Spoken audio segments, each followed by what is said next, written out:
Bem-vindos ao Hiperativa Tech. Hoje, vamos mergulhar na história do maior transatlântico de passageiros já construído, uma maravilha tecnológica que deveria ser inafundável. Esta é a história do Titanic, contada através dos olhos do homem que enviou os pedidos de socorro mais famosos do mundo. Meu nome é Jack Phillips e eu estava lá. Eu era o operador sênior de telégrafo sem fio a bordo do RMS Titanic quando o impensável aconteceu. Era 15 de abril de 1912 e eu tinha 25 anos. Havia celebrado meu aniversário apenas alguns dias antes no meio do Oceano Atlântico. Nunca imaginei que seria o meu último. Mas deixe-me contar desde o início.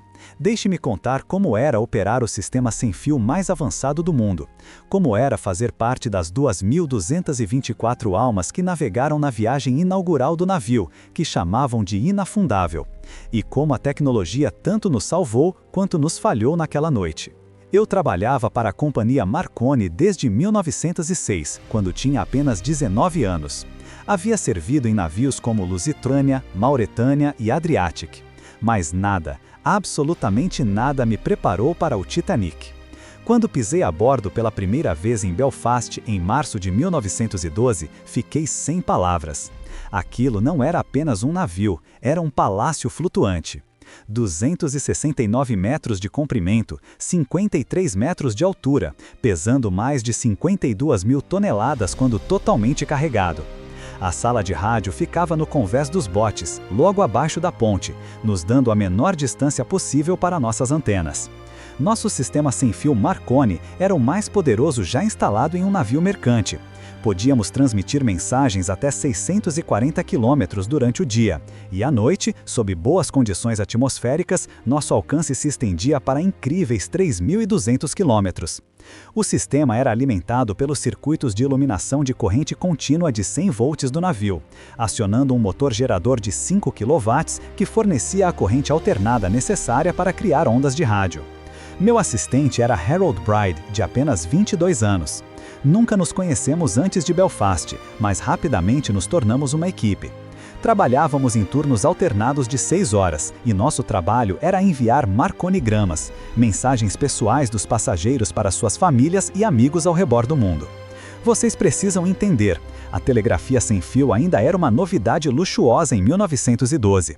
Passageiros da primeira classe faziam fila para enviar mensagens, pagando 12 shillings e 6 pences por 10 palavras, mais 9 pence para cada palavra adicional.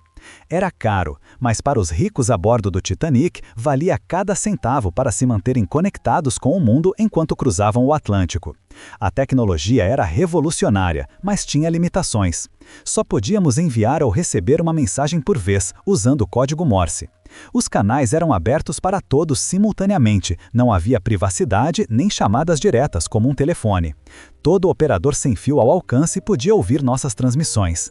Em 10 de abril de 1912, partimos de Southampton. O navio era magnífico, 29 caldeiras alimentando 2 motores a vapor alternativos e uma turbina de baixa pressão, gerando 46 mil cavalos de potência. Tínhamos elevadores elétricos, uma piscina, um ginásio e até um banho turco. O salão de jantar da primeira classe podia acomodar 554 pessoas e a grande escadaria era uma obra de arte. Mas para mim, a tecnologia mais impressionante estava em nossa sala de rádio. Tínhamos o mais moderno equipamento Marconi, incluindo transmissores de centelha que podiam atravessar interferências atmosféricas. Nosso indicativo de chamada era MGI, e navios por todo o Atlântico sabiam que quando ouviam MGI, estavam falando com o Titanic. Os primeiros 3 dias da viagem foram perfeitos, mares calmos, céus limpos e centenas de mensagens fluindo através de nossa sala de rádio. Os passageiros enviavam de tudo, desde comunicações comerciais até simples cumprimentos. Um passageiro até queria notificar amigos sobre um jogo de pôquer em Los Angeles. Mas em 14 de abril tudo mudou. Durante todo o dia, recebemos avisos de gelo de outros navios. O SS América relatou gelo 30 km ao sul de nossa rota. O SS Mesaba alertou sobre gelo pesado e um grande número de icebergs diretamente em nosso caminho. Mas eu estava sobrecarregado com o tráfego de passageiros. Tínhamos um acúmulo de mensagens do dia anterior, quando nosso rádio havia quebrado. Às 21h05, o SS Californian enviou uma mensagem. Estamos parados e cercados por gelo. O sinal deles era tão forte e alto em meus fones de ouvido que abafou os sinais fracos de Cape Race, Terra Nova, onde eu estava tentando limpar nosso acúmulo de mensagens. Eu estava frustrado. Havia trabalhado desde o início da manhã e ainda tinha dezenas de mensagens de passageiros para transmitir. Então, quando o Californian interrompeu novamente, respondi: "Calha a boca, estou ocupado, estou trabalhando com Cape Race." Não quis dizer como insulto, era jargão padrão de operador sem fio. Mas essa mensagem me assombraria para sempre. O operador do Californian, Cyril Evans, estava de plantão desde as 7 da manhã. Cansado e dispensado, ele desligou seu rádio e foi dormir às 23h30. Apenas 10 minutos depois, às 23h40, o vigia Frederick Fleet avistou um iceberg bem à frente.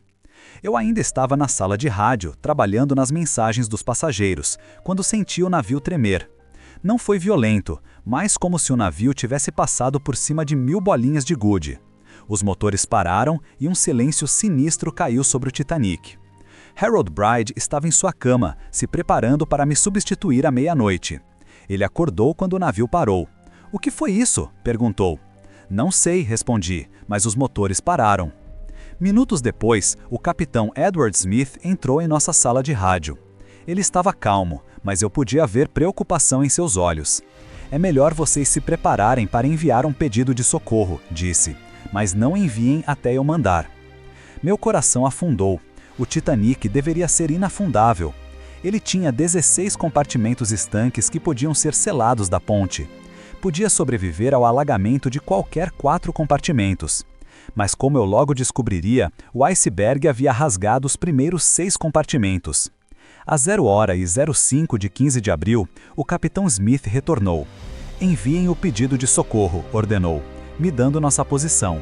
41 graus, 46 minutos N, 5014W. Comecei a transmitir o sinal de socorro Marconi. CQD, CQD, CQD. MGI, MGI, MGI. CQD era o pedido de socorro de nossa companhia, Come Quick, Danger, seguido de nosso indicativo de chamada. O primeiro navio a responder foi o navio alemão Frankfurt, a cerca de 320 quilômetros de distância. Mas o operador deles parecia confuso, perguntando o que é o problema, 20 minutos depois de eu ter dado nossa posição. Eu estava ficando desesperado e respondi rispidamente dizendo que ele era um tolo e para ficar fora. Então Harold sugeriu algo que faria história. "Envie SOS", disse. "É um novo sinal e pode ser sua última chance de enviá-lo." SOS havia sido adotado como sinal internacional de socorro em 1908, mas nós, operadores Marconi, ainda preferíamos CQD. Então comecei a alternar.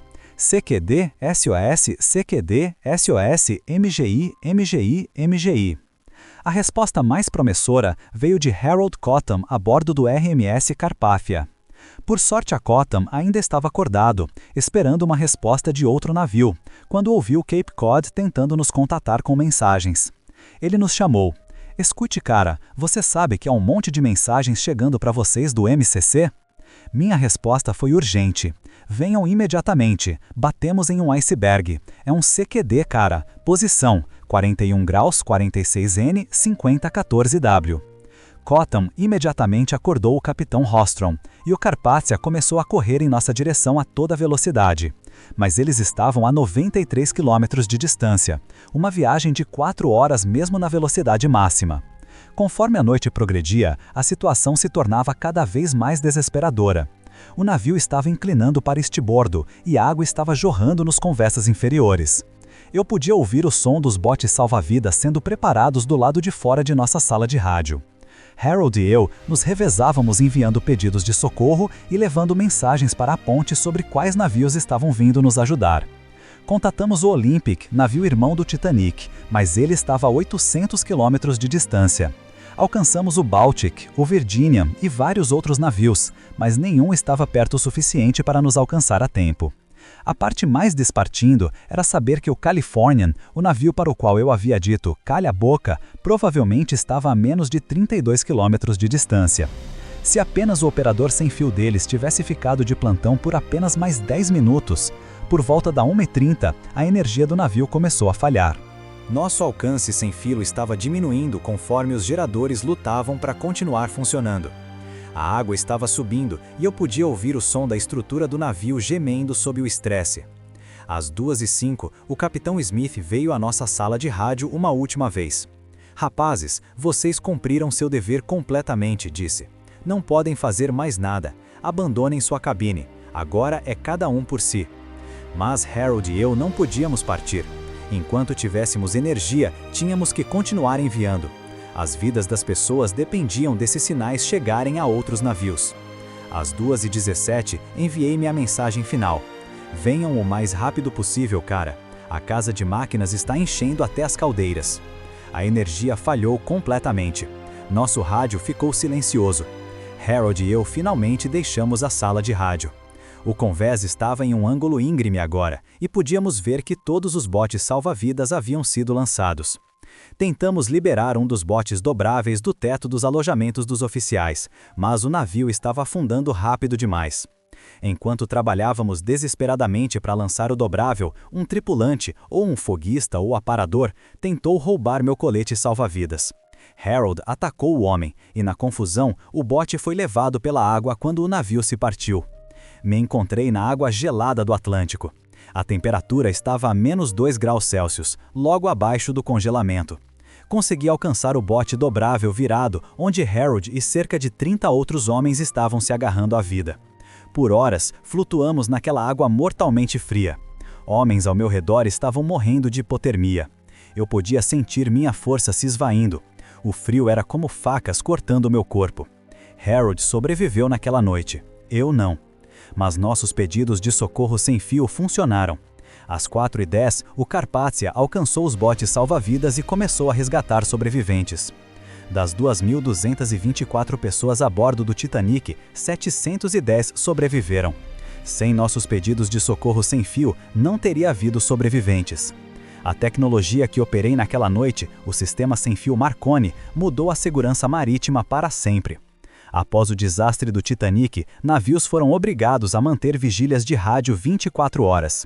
A tragédia que custou minha vida e as vidas de 1.514 outros levou a regulamentações que salvaram incontáveis vidas no século seguinte. A ironia é amarga. A mesma tecnologia que falhou em prevenir o desastre, o excesso de confiança na engenharia inafundável, as regulamentações inadequadas de botes salva-vidas, a falta de monitoramento de rádio 24 horas, também forneceu a única esperança de resgate. Eu tinha 25 anos quando morri no Atlântico Norte, mas morri cumprindo meu dever, enviando sinais que salvaram 710 vidas. Naquelas horas finais, quando o maior navio já construído deslizou sob as ondas, tecnologia e coragem humana se uniram na escuridão. O Titanic era uma maravilha da tecnologia de 1912. Luzes elétricas, elevadores, turbinas avançadas e o sistema sem fio mais poderoso flutuando. Mas a tecnologia é apenas tão boa quanto os humanos que a operam. E naquela noite, diante do desastre, fizemos o nosso melhor com as ferramentas que tínhamos. Se esta incrível história de tecnologia, drama humana e heroísmo os cativou, não se esqueçam de curtir e se inscrever no Hiperativa Tech para mais histórias incríveis onde tecnologia encontra história. Compartilhem este vídeo com qualquer pessoa que ama história marítima ou tecnologia de ponta, elas vão agradecer. Que outras maravilhas tecnológicas da história vocês gostariam que explorássemos? Deixem suas sugestões nos comentários abaixo e não se esqueçam de ativar o sininho de notificações para nunca perderem nosso conteúdo mais recente. Até a próxima, aqui é o Hiperativa Tech, onde tecnologia e história colidem das formas mais espetaculares.